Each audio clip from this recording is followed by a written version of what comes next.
Assalamualaikum teman-teman, perkenalkan nama saya Ajeng Naza Fauzia, mahasiswa semester 3 Prodi Pendidikan Ekonomi, Fakultas Ilmu Pendidikan Universitas Nurul Huda.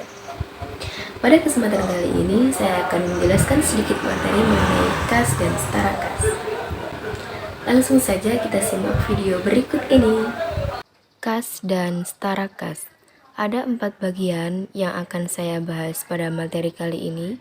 Yang pertama yaitu pengertian kas dan setara kas, yang kedua pengendalian internal kas, ketiga jenis-jenis kas dan setara kas, dan yang terakhir yaitu perbedaan kas dan setara kas.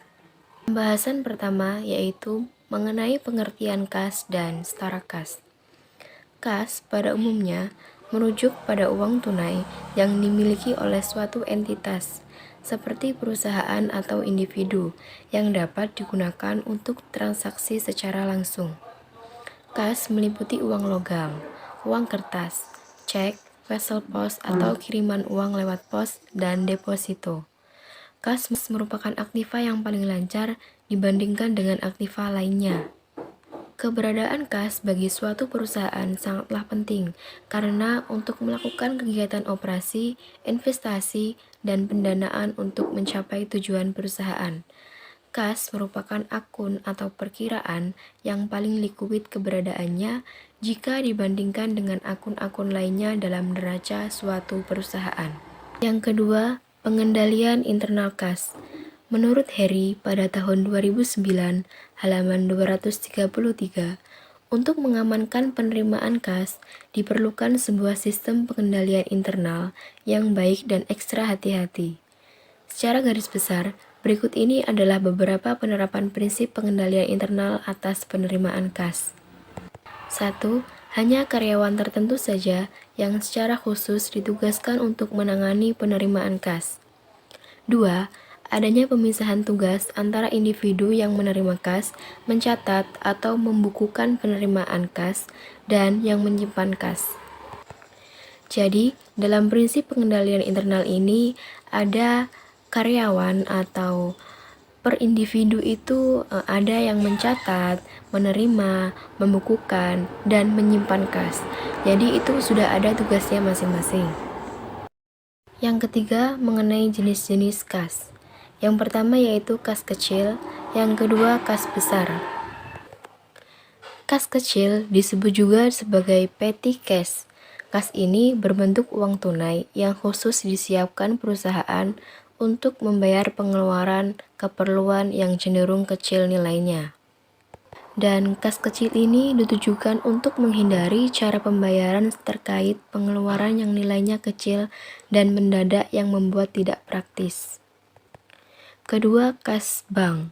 Kas bank atau cash in bank adalah kas yang dimiliki perusahaan dan tersimpan di bank tertentu dengan berbentuk biljet giro. Kas ini berjumlah relatif besar sehingga butuh keamanan yang lebih baik. Kas jenis bank ini digunakan untuk membiayai kegiatan operasional perusahaan seperti transaksi bisnis perusahaan. Pembayarannya pun biasanya menggunakan sebuah cek. Kemudian jenis-jenis setara kas. Yang pertama yaitu tagihan perbendaharaan, kertas komersial, surat berharga, dana pasar uang, obligasi pemerintah jangka pendek, sertifikat deposit, penerimaan bankir. Di sini saya akan menjelaskan satu persatu mengenai pengertian jenis-jenis setara kas. Yang pertama yaitu tagihan perbendaharaan. Tagihan perbendaharaan adalah dokumen yang berisi rincian mengenai jumlah uang yang harus dibayarkan atau diterima oleh seseorang atau suatu entitas kepada bendahara. Hal ini dapat mencakup pembayaran pajak, denda, atau transaksi keuangan lainnya yang melibatkan pihak perbendaharaan. Yang kedua, kertas komersial. Kertas komersial adalah instrumen utang jangka pendek yang dikeluarkan oleh perusahaan ataupun pemerintah untuk memenuhi kebutuhan finansial sementara. Pada umumnya, kertas komersial memiliki jatuh tempo kurang dari 1 tahun. Contohnya yaitu dapat berupa surat berharga komersial yang diterbitkan oleh perusahaan untuk mendapatkan dana dalam waktu yang singkat. Ketiga, surat berharga. Surat berharga mencakup instrumen keuangan seperti sertifikat deposito, surat berharga pasar uang, ataupun obligasi jangka pendek. Mereka relatif mudah dicairkan menjadi uang tunai. Kemudian yang keempat, dana pasar uang. Dana pasar uang adalah jenis dana investasi yang berinvestasi pada instrumen keuangan dengan jatuh tempo pendek dan tingkat risiko yang relatif rendah. Instrumen-instrumen ini mencakup surat berharga seperti sertifikat deposito, surat berharga komersial, dan instrumen pasar uang yang lainnya. Dana pasar uang pada umumnya digunakan untuk investasi jangka pendek dan likuiditas yang tinggi. Kelima yaitu obligasi pemerintah jangka pendek. Obligasi pemerintah jangka pendek adalah surat utang yang diterbitkan oleh pemerintah dengan jatuh tempo yang relatif singkat. Pada umumnya kurang dari 1 tahun. Jenis ini disebut juga sebagai istilah seperti surat utang negara atau SUN, surat berharga negara atau SBN dengan tenor yang pendek. Investasi dalam obligasi pemerintah jangka pendek dianggap lebih aman karena dijamin oleh pemerintah dan biasanya memberikan tingkat bunga yang lebih rendah dibandingkan dengan obligasi jangka panjang. Yang keenam, sertifikat deposit. Sertifikat deposit adalah instrumen keuangan yang menunjukkan bukti setoran dana pada suatu lembaga keuangan, seperti bank, dengan jangka waktu tertentu.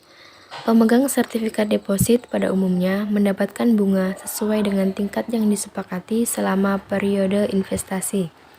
Sertifikat deposit seringkali dianggap sebagai investasi yang lebih aman karena dijamin oleh lembaga keuangan yang mengeluarkannya dan umumnya memiliki tingkat risiko yang lebih rendah dibandingkan dengan beberapa jenis investasi lainnya. Yang terakhir yaitu penerimaan bankir adalah suatu istilah yang merujuk pada jumlah uang yang diterima oleh bank atas nama nasabah atau pihak ketiga. Ini biasanya melibatkan berbagai transaksi, termasuk deposito, pembayaran pinjaman, ataupun penerimaan pembayaran untuk kepentingan pihak lain. Penerimaan bankir mencerminkan dana yang dikelola oleh bank untuk dan atas nama nasabah atau pihak yang terkait. Penjelasan selanjutnya mengenai perbedaan kas dan setara kas. Seperti yang sudah saya jelaskan di awal, kas merupakan aset yang paling likuid meliputi uang logam, uang kertas, cek, wesel pos, dan simpanan kas di bank yang setiap saat tersedia untuk digunakan. Kas mencerminkan informasi tentang uang tunai yang ada di tangan atau cash on hand dan simpanan uang tunai yang ada di bank atau disebut juga dengan cash in bank yang memiliki suatu entitas. Sedangkan setara kas adalah investasi jangka pendek dan deposito yang sangat likuid yang dapat dikonversi atau diuangkan dalam bentuk uang tunai dalam waktu yang sangat singkat, biasanya kurang dari atau sama dengan 3 bulan atau 90 hari. Perbedaan utama pada kas dan setara kas adalah bahwa setara kas mencakup tidak hanya uang tunai, tetapi juga aset yang dapat dengan cepat dikonversi menjadi uang. Nah, mungkin itu tadi sedikit materi yang bisa saya jelaskan. Semoga bermanfaat bagi kita semua dan sampai jumpa di video berikutnya. Wassalamualaikum warahmatullahi wabarakatuh.